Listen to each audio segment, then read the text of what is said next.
Selamat pagi, Assalamualaikum warahmatullahi wabarakatuh. Om Swastiastu. Halo sahabat RSMA, hari ini kita akan memulai podcast episode pertama, yaitu mengenai waspada stroke, kenali, cegah, dan juga selamatkan. Ini adalah kasus yang sangat menarik karena masih banyak sekali mitos-mitos yang beredar di luaran sana mengenai stroke. Untuk itu, RSMA hadir untuk Anda dengan melalui podcast ini menghadirkan pakar atau expert di bidang stroke. Setelah hadir bersama kami yaitu Dr. I Gusti Agung Gede Ariswanda, spesialis neurologi, Vina Aivoka. Halo, selamat pagi dokter. Pagi semuanya, pagi sahabat RSMA. Halo, iya dokter. Gimana kabarnya pagi ini dok? 90% baik. Baik ya dok ya, oke. Dok, jadi nih kita akan membahas sesuatu yang sebenarnya mungkin sudah diketahui banyak orang, tapi beberapa dari mereka masih denial nih dok mengenai stroke. Sebenarnya stroke itu tuh apa sih dok? Stroke itu merupakan suatu penyakit di bidang saraf, di mana dia terjadi gangguan pembuluh darah di otak yang terjadi mendadak ya, bukan akibat dari trauma kayak benturan kepala, bukan akibat dari penggunaan zat-zat obat-obatan terlarang, tapi dia murni dari kelainan pembuluh darah otak, bisa tersumbat atau bisa pecah pembuluh darah, yang menyebabkan pasiennya itu bisa cacat atau bahkan meninggal ya. Oke. Itu secara garis kasarnya itu. Oke, jadi mungkin analoginya seperti kita lupa bayar token kali ya dok ya. Jadi listrik di otaknya tiba-tiba mati mendadak gitu ya dok ya? Ya, mirip-mirip bayar token, bayar listrik. Cuma permasalahan kalau stroke, apakah bisa pulih kembali lagi atau cacat permanen? Nah, itu tergantung banyak hal ya. Mirip-mirip seperti itulah. Oke, nah itu tadi kan sudah dibahas tentang mungkin secara garis besarnya stroke itu seperti apa ya dok ya? Nah, yang pertanyaan selanjutnya nih dok. Gejala-gejala stroke itu seperti apa dok? Mungkin banyak sekali sahabat-sahabat RSMA di luar sana yang masih belum mengetahui gejala stroke itu seperti apa dok? Kata khususnya di sini, pasien kena stroke itu yang pertama harus bersifat mendadak ya. Jadi sebelumnya dia sehat, hari ini dia sakit. Terus yang paling ekstrim itu adalah kelemahan atau kelumpuhan separuh tubuh. Jadi kemarin dia bisa jalan, hari ini dia lumpuhnya separuh tubuh. Bukan seluruh tubuh, tapi separuh tubuh. Itu kalau dari gerakan atau dari tangan atau kaki. Terus yang kedua, bisa bicaranya velo. Jadi sebelumnya bisa ngomong, hari ini kok nggak bisa ngomong huruf R. Kemarin bisa minum air bagus, hari ini kok dia tersedak. Kemudian dia juga bisa mengeluh. Kemarin pandangannya bagus, kok hari ini pandangannya ganda. Jadi misal ibu atau bapak melihat bayangan yang awalnya satu, terus jadi dua, seperti itu. Itu pasti ada sebabnya. Tidak mungkin dia itu tiba-tiba sakit. Cuma kita aja yang kurang aware dengan pemeriksaan kesehatan. Jadi intinya mendadak dan kelemahan separuh tubuh ya. Itu kasarnya seperti itu. Oke, nah itu dia teman-teman. Ternyata sebenarnya gejala stroke itu bisa banyak sekali ya yang sudah tadi diutarakan dengan dokter Aris ini. Nah dok, tadi kan beberapa gejalanya sudah disampaikan mungkin ke sahabat-sahabat RSMA ya dok ya. Nah untuk menentukan seseorang itu kapan sih harus curiga stroke ataupun harus dibawa ke rumah sakit, itu harus menunggu semua gejalanya itu terasa atau boleh salah satu saja dok? Oke, baik. Hanya mungkin ini agak sedikit sensitif ya. Kita tinggal di Pulau Sumbawa yang sangat luas sekali, bahkan lebih luas dari Pulau Lombok. Transportasi juga jarang. Jadi ibaratnya kalau misal ada pasien terkena stroke, dia sifatnya mendadak dan kelemahan separuh tubuh. Jika memungkinkan ada alat transportasi, dibawa secepat mungkin, seoptimal mungkin ke pelayanan kesehatan yang ada fasilitas dokter saraf dan CT scan kepalanya. Itu yang paling penting, karena kita bermain dengan waktu. Jika pasien stroke tidak ditangani dengan bagus, dia akan menyebabkan perparahan kondisi, bahkan pasiennya bisa cacat permanen hingga meninggal dunia. Tapi kalau misalnya dibawa dengan segera, dalam hitungan menit bahkan jam, itu pasiennya punya peluang untuk pulih kembali. Seperti itu. Jadi kalau misalnya transportasi ada, semuanya ada fasilitas, sebaiknya segera dibawa ke dokter saraf ataupun rumah sakit yang ada CT scan kepalanya ya. Oke, baik. Nah itu dia teman-teman, sudah dijelaskan ya gejalanya dan intinya harus cepat kalau misalnya terdapat gejala-gejala yang seperti sudah diarahkan dengan dokter Aris ini, segera datang ke rumah sakit ya. Nah dok, yang sebenarnya juga dok, banyak sekali mitos mungkin ya. Mungkin stigma di masyarakat yang berkembang adalah stroke ini merupakan penyakit degeneratif. Artinya masyarakat sering banget berpikir bahwa stroke ini cuma terjadi pada orang-orang tua saja dok. Nah jadi sebenarnya yang benarnya seperti apa? Apakah benar pada orang tua saja atau ternyata usia muda juga bisa dok? Kalau berdasarkan penyebab stroke atau etiologinya, sebenarnya penyebabnya itu banyak sekali. Mulai dari yang bisa diketahui hingga yang tidak bisa diketahui. Jadi kalau zaman dulu ilmu pengetahuan belum berkembang bagus, itu yang kena stroke paling usia tua, usia 50 tahun ke atas. Tapi seiring dengan kemajuan teknologi, alat pemeriksaan medis, kemudian pengetahuan yang semakin meningkat, itu siapa aja mulai sekarang bisa terkena stroke. Bayi baru lahir yang mengalami gangguan koagulasi atau pembekuan darah juga bisa terkena stroke. Pasien-pasien yang banyak merokok, kemudian banyak makan ikan laut yang garamnya tinggi juga bisa kena stroke. Jadi sekarang sudah bergeser, kemarin usia lanjut usia yang kena, sekarang usia dewasa muda juga bisa terkena penyakit stroke, seperti itu. Tapi ada namanya juga stroke-like syndrome. Dia itu gejalanya seperti stroke, tapi bukan akibat gangguan pembuluh darah. Bisa karena penggunaan obat-obat, narkotika, alkohol yang berlebih. Itu gejalanya mirip seperti stroke, seperti itu ya. Jadi bukan orang lanjut usia atau usia tua yang sekarang menderita stroke. Usia muda pun banyak. Oke, sip. Berarti teman-teman ya, siapa saja bisa terkena stroke. Karena mungkin stroke ini bersifat multifaktorial ya dok ya. Jadi tidak hanya usia tua, usia muda pun sebenarnya bisa. Nah dok, kalau misalnya seperti ini dok, teman-teman mungkin ada kerabatnya, teman-teman sobat-sobat RSMA di luar sana ada kerabatnya yang ada kecurigaan mengarah ke stroke gitu dok. Langkah awal apa yang bisa teman-teman lakukan di rumah gitu dok? Oh ya, Bapak Ibu yang tinggal di Pulau Sumbawa, mungkin alat-alat medis kita tidak secanggih di kota besar seperti di kota Mataram ataupun di Indonesia Barat.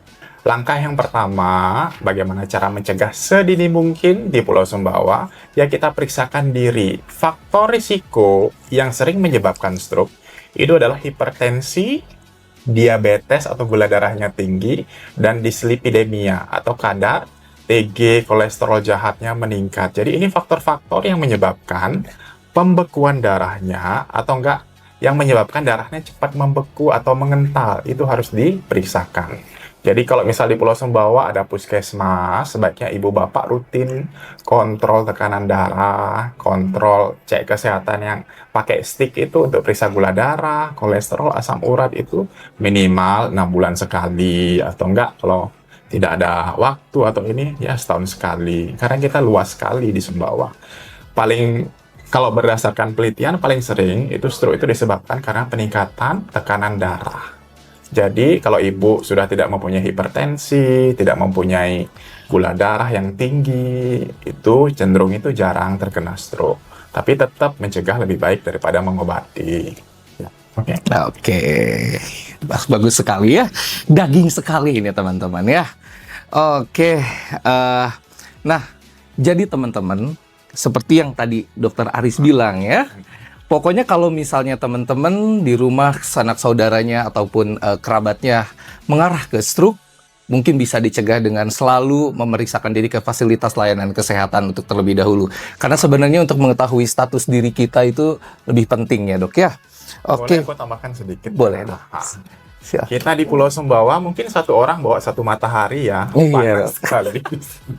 Iya dok. Jadi ini kerjaan kita juga banyak terpapar matahari kayak petani, nelayan, peternak seperti itu. Dan hobi kita kebanyakan di sini adalah minum kopi dan merokok. Nah, kalau minum kopi itu akan menyebabkan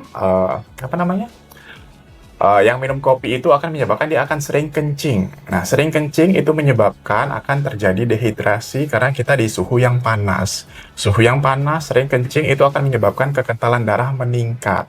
Tanpa diimbangi dengan minum air putih yang banyak, itu cenderung nanti bisa terjadi peningkatan kekentalan darah. Itu juga bisa menyebabkan terjadinya stroke. Belum lagi seperti bapak-bapak yang rajin merokok sampai 2-3 bungkus. Sebaiknya dia buka jadi distributor rokok saja. Karena rokok itu akan menyebabkan faktor koagulasi pembekuan darah meningkat 2-3 kali lipat. Minum kopi, kemudian merokok, itu akan double impact. 2 kali kena serangan karena kekentalan darahnya meningkat ekstrim ya. Jadi itu sangat berbahaya sekali bagi kita yang tinggal di daerah yang panas seperti ini tanpa diimbangi minum air putih yang banyak. Apalagi sebentar lagi udah musim kemarau. Itu lebih parah lagi, akan banyak serangan stroke. Kenapa pada saat musim panas banyak stroke? Yaitu salah satunya merokok dan minum kopi menyebabkan pasien menjadi dehidrasi. Ya, mungkin itu tambahannya, Ma. Iya, sebenarnya agak tersindir ya dok ya. Saya peminum kopi berat dok ya, cuman tidak merokok saja. Jangan sampai stroke berarti ya dok. Intinya kalau mau minum kopi, perbanyak minum air Oke. putihnya. 5 kali lipat dari kopi. Misalnya satu cangkir minum 5 gelas sebagai ininya, tandingannya. Ya. Oke, siap. Menyebabkan kencing terus. Ya, Oke. siap dokter. Oke. Nah dok, dalam beberapa kasus juga, mungkin salah satunya stroke ya dok, kita mungkin sering banget mendengar istilah dengan golden period. Oke, mungkin bisa dijelaskan dok untuk golden period itu apa, dan juga untuk kasus stroke ini jangka waktunya golden period itu berapa lama dok? Golden period itu adalah waktu yang diperlukan kita untuk menyelamatkan otak dari serangan stroke. Jadi, dari awal pasien kena stroke sampai dia itu dirawat atau diberikan obat-obatan saraf atau obat padam stroke, itu jangka waktunya kurang lebih 4,5 jam sampai 6 jam. Jadi, misal pasien kemarin pas sebelum tidur baik-baik saja. Ketika bangun tidur, misal jam 5 pagi, kenapa dia sudah lumpuh separuh? Jadi, golden period-nya, kita cek lagi dari jam 5 pagi bangun tidur sampai dibawa ke rumah sakit kurang lebih 4,5 sampai 6 jam. Itu jam 10 sampai jam 11 itu golden period. Dari jadi jam 5 sampai jam 10, jam 11 itu adalah golden period. Itu adalah waktu yang diperlukan untuk menyelamatkan sel-sel otak yang mati karena stroke. Sangat singkat sekali kita punya golden period ya. Seperti itu. Makanya dibilang semakin cepat dibawa ke fasilitas kesehatan, prognosis untuk membaik itu lebih bagus. Ya. Oke, berarti intinya time saving is life saving ya dok ya? Ya, seperti itu. Oke, siap dok. Nah, untuk di RSMA sendiri nih dok, kalau saya sih dengar katanya RSMA ini punya pelayanan stroke yang lumayan mutakhir nih dok katanya dok ya. Nah, untuk pelayanan stroke sendiri di RSMA ini seperti apa dok? Itu gosip atau fakta? Nanti kita bahas. Terima kasih ya RSMA sudah merekrut aku menjadi pegawainya. Di sini yang pertama kita punya dokter spesialis saraf, ada 2. Saya sendiri dokter spesialis saraf, tapi yang saya khusus untuk yang vaskular. Jadi maksudnya untuk pembuluh darah otak dan tulang belakang. Jadi sama rumah sakit RSMA sudah disiapkan juga ada fasilitas mutakhir CT scan untuk kategori Pulau Sumbawa yang terpencil seperti ini. Kita punya CT scan. Terus yang kedua, kita juga punya stroke unit, di mana setiap bednya itu juga ada monitor, bahkan suction dan semuanya lengkap. Mini ICU seperti itu. Terus kita juga punya fasilitas cath lab yang luar biasa bagus untuk kategori yang sangat terpencil seperti ini. Jadi kalau misalnya ada pasien datang kena stroke, ya kita lakukan seperti SOP, kita lakukan CT scan, kita rawat di ruang stroke unit. Kemudian kalau jika perlu ada indikasi, ya kita lakukan pemeriksaan pembuluh darah angiografi di cath lab. Jadi fasilitas-fasilitas yang ada di Indonesia Barat itu sudah kita temukan di RSMA, walaupun tidak secanggih yang di Barat, tapi setidaknya kita punya di sini. Seperti itu. Oke, keren. Tepuk tangan untuk RSMA. Wah, ternyata ya keterbatasan geografis itu bukan menjadi alasan besar untuk kita tidak berkembang ya teman-teman ya. Nah, salah satunya di RSMA sekarang sudah menghadirkan stroke center di bawah naungan Dr. Aris dan Dr. Yuli ya dok ya, spesialis neurologi. Nah dok, tadi menyinggung pembahasan dari dokter bahwa dokter kan sekarang berfokus di intravaskular ya dok ya, di vaskular, di brain dan juga spine ya dok ya. Nah dok, tadi beberapa waktu lalu teman-teman juga bilang kalau dokter sedang mengerjakan DSA. Nah, itu tuh apa itu dok? Sebenarnya saya sangat excited banget dengan DSA ini dok. Ya. DSA itu merupakan pencitraan atau enggak anggapnya bahasa kasar, yaitu adalah bagaimana bentuk anatomi dari pembuluh darah di otak. Sama seperti bapak-bapak, ibu-ibu yang melakukan ronsen di dada. Itu bisa kita lihat bagaimana kondisi paru-parunya. Tapi kalau DSE itu, kayak DSA itu adalah sama seperti kita pasang infus dari paha. Jadi kita pasang infus dari paha, kemudian pasiennya berbaring di atas mesin X-ray, kayak orang ronsen tora itu. Kemudian kita masukkan kontras. Kontras itu alat penyengat biar terbaca di mesin. Ini posisi pasiennya dalam keadaan sadar. Jadi dari hasil itu nanti kita akan bisa dapatkan bagaimana bentuk lekukan anatomi dari pembuluh darah otak. Jadi akan ketahuan apakah ada tersumbat, apakah ada kelainan anatomi, apakah ada jalur khusus hubungan antara arteri dan vena di kepala, itu bisa diketahui. Dan indikasinya itu berdasarkan dokter spesialis sarafnya sendiri. Seperti itu. Ya, kalau misalnya kita jumpai kecurigaan, ini pasien usia muda, kemudian sering sakit kepala, padahal CT scan-nya baik-baik saja, tidak ada apa-apa, sudah berobat ke sana ke sini, sudah shopping dokter, tidak membaik, ya kita curigai ada gangguan pembuluh darah di otak yang tidak ketahuan melalui CT scan. Seperti itu ya. Jadi, ya lumayan lah untuk darah seperti kita ini. Bisa. Dan itu sudah, Dan itu sudah bisa dikerjakan di RSMA. Wih, keren sekali RSMA ya. Ternyata sudah punya alat yang semutakhir itu ya dok ya, untuk sehingga mungkin teman-teman atau kerabat-kerabat sobat-sobat RSMA yang kerabatnya terkena stroke juga mungkin tidak akan berpikir bahwa keterbatasan geografis ini akan membuat pelayanan juga terbatas gitu. Ternyata di RSMA sendiri nih teman-teman sudah ada fasilitas secanggih itu. Baik dokter, untuk tingkat keberhasilannya sendiri dok, mungkin kita tidak bisa memberikan angka khusus ya dok, tingkat keberhasilannya sebesar apa. Nah, untuk peluang pulih kembali untuk pasien-pasien yang telah melakukan DSE ini kira-kira itu berapa dok? Oh, ya. Jadi kita misalnya ada pasien sekarang kena stroke, kita masih punya periode time untuk penyembuhan ya. Kita untuk pasien-pasien stroke yang baru datang, yang baru akut ataupun baru saja terjadi, itu kita masih punya waktu sampai 90 hari untuk meningkatkan kepulihan dari kecacatan pasien yang mengalami kelemahan separuh tubuh. Jadi tidak bisa misalnya dalam waktu golden period dia itu kita obatin langsung sembuh. Tidak, kita butuh proses. Kita masih diberikan waktu sama Tuhan sampai 90 hari untuk memberikan pengobatan yang optimal dan maksimal pada pasien yang mengalami stroke. Jadi seperti itu. Jadi semakin cepat diperbaiki, maka angka kepulihan berdasarkan ilmu pengetahuan dan pengalaman itu membaik ya. Bahkan beberapa pasien saya yang awalnya dia lumpuh total, dia datangnya kurang dari 12 jam, sekarang sudah bisa jualan lagi, sudah bisa bekerja lagi, sudah banyak seperti itu.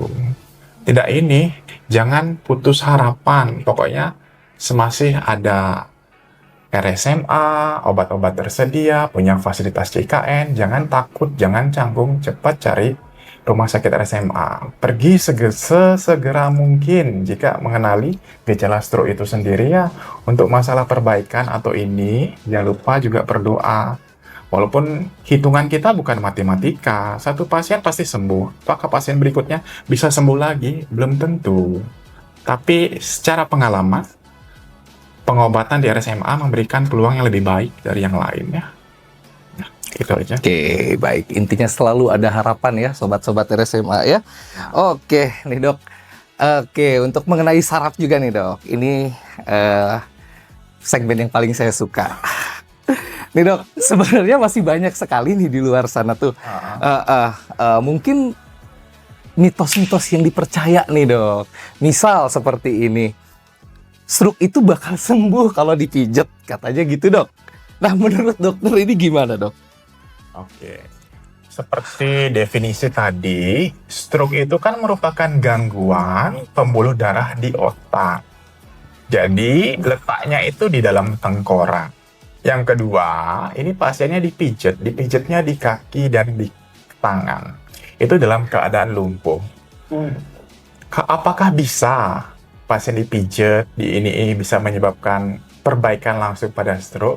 Kalau berdasarkan ilmu pengetahuan dan pengalaman serta experience, itu sejauh ini saya belum bisa menemukan seperti itu. Tapi ada namanya TIA, Transient Ischemic Attack. Jadi pasiennya walaupun tanpa diobati, tanpa diapa-apakan, itu bisa membaik dalam waktu 1 kali 24 jam. Karena pasiennya itu bisa memulihkan diri sendiri. Karena sistem imunnya bagus, gizinya bagus, dan semuanya terkontrol. Termasuk hipertensinya terkontrol. Itu bisa, namanya TIA. Itu tidak sama respon satu orang dengan orang lain. Jadi pertanyaan poinnya, apakah bisa? Apakah dia tergolong TIA atau tidak? Kalau pasiennya tergolong TIA, itu pasiennya bisa sembuh tanpa dipijat, apapun dengan dipijat dalam waktu 24 jam. Tapi kalau misalnya dia tidak tergolong TIA, dia akan tetap mengalami kelemahan atau cacat sementara atau permanen. Seperti itu ya. Oke, siap. Nah, begitulah teman-teman penjelasannya. Oke dok, sekarang kita main game. Oke, ada gamenya ini teman-teman ya. Gamenya apa? Gamenya sebenarnya jawab cepat saja dok. Mitos atau fakta. Ini sip, mantap ya. Oke, siap dok? Belum. Oke. Oke. Jawab dengan cepat 0,5 detik. Oke, mitos atau fakta? Kalau kena stroke sebenarnya boleh dipijat atau dikerok? Fakta. Oke. Yang kedua, mitos atau fakta? Kalau misalnya hipertensi itu bukan salah satu etiologi stroke. Oke. Yang ketiga, mitos atau fakta? Obat herbal atau ramuan bisa menyembuhkan stroke tanpa ke dokter. Mitos, oke. Mitos atau fakta? Semakin cepat pasien ke rumah sakit, peluang sembuh semakin besar. Ya, fakta. Fakta, oke. Itu ya, sahabat RSMA. Jadi jangan sungkan untuk datang ke RSMA. Karena di RSMA sudah ada pelayanan stroke center. Tentunya untuk membantu pasien-pasien yang terkena stroke mendapatkan pelayanan yang optimal juga. Tentunya di bawah naungan Dokter Aris dan juga Dokter Yuli. Siap? Boleh Oke. tambahin sedikit? Boleh, silahkan dok. Tadi kenapa aku bilang fakta pasien stroke bisa dipijat atau enggak? Itu kalau pernah aku baca itu, pasien-pasien yang stroke itu kalau dipijat, diberikan rangsangan sentuhan, itu akan memberikan rasa bahagia. Jadi dia itu akan merasa cemasnya berkurang, relaksasinya enak. Jadi di otak itu akan dirilis, dikeluarkan hormon endorfin. Nah, hormon endorfin, hormon kesenangan, kebahagiaan itu menyebabkan jadi pembuluh darahnya melebar. Jadi dia tidak mengunci, tidak vasokonstriksi, mengecil. Sehingga dia itu merasa mungkin lebih enak dan lebih nyaman. Kalau kita dalam keadaan yang posisi enak, kemudian berikan obat-obatan stroke, tidurnya bagus, peluang untuk sembuh itu lebih bagus. Ya, daripada kita disekat pakai kaca, ditaruh di ruang isolasi, itu pasiennya jadi stres, jadi tidak tenang, gitu, cemas berlebih, tekanan darah meningkat. Jadi kesembuhannya tidak bagus. Ya, seperti itu ya. Oke, sip. Terakhir nih dok.